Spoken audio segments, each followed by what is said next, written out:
You gotta make these convictions yourself. Like, I gotta make these myself. Because it's gonna continue to revolve around this and that. And yo, you're gonna lose out on money and you're gonna lose out on this. Like, so what? It's not about the money, baby. It's not always about the money. It's about choosing what's best for you. You think I really want to lose money? 25 years. I mean, this is some of the stupidest nonsense I've ever seen.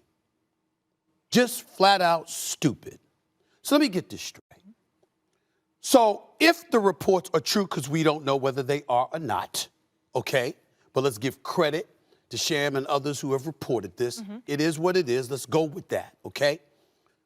If it is true, Jay, if it is true, Marcus, so you don't have a problem with taking the vaccine, your position is that you're going to sit up there and compromise the championship aspirations of an organization you signed on to represent. Hey, y'all, gravity, any day above ground living.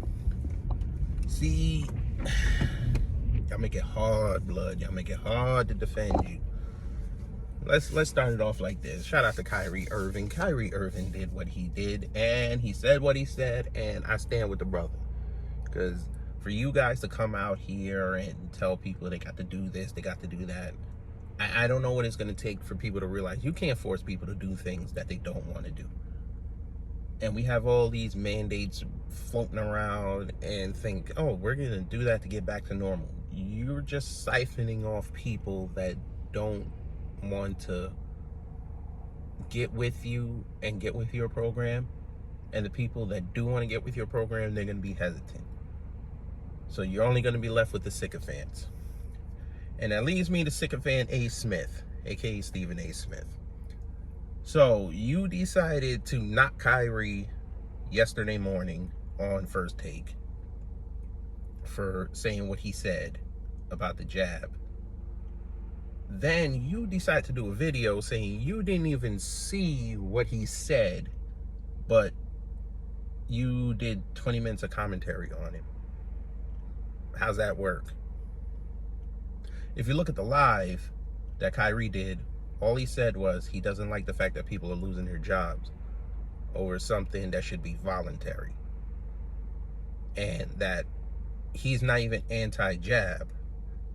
He's just not feeling the fact that New York State and New York City are mandating it for him to play.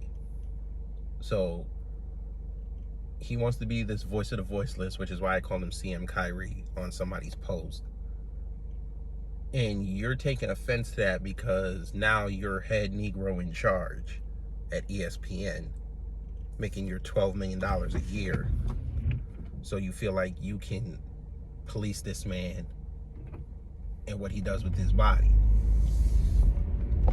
Because you even said yesterday that he was stupid for what he said. What?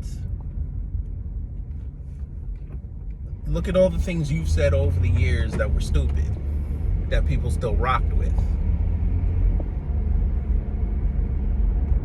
You made that statement about, what's her name? I forget her name, that got you suspended.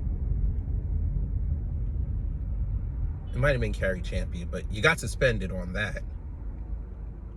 You got all these takes that I like sometimes about these football players. Yes, at times, you can't make stupid decisions that are going to jeopardize your career, especially if they're voluntary. That's the key word, voluntary. So when you did your weed rants, I agreed with a lot of them,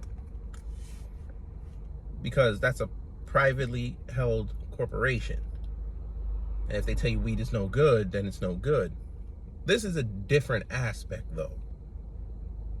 This is the NBA caving to first China with all their ridiculousness, and then them pulling games because the NBA didn't want to get in line. Now you have players, and mind you, this didn't even start with Kyrie. This started with Andrew Wiggins. He was the test subject because he said he didn't want to take the vax. Then all of a sudden, everybody came at him, and then he ended up doing it. And shout out to him, because he said, my body's not my body anymore. That's powerful. And that's going to go down. That's going to be one of the legendary statements out of this whole mess. My body is not my body anymore. So, you didn't criticize Andrew Wiggins as much as you criticized Kyrie. And I might have to give you credit because you're in his city right now. You both are in Brooklyn. And quiet as it kept, I hope Kyrie come see you. It ain't no threat. I'm just saying. Y'all two might have to sit down and talk about this. But in closing, I mean, I don't understand what Steven's trying to accomplish here. The buck dancing and it's not cool. But, you know, to each his own. I'm out.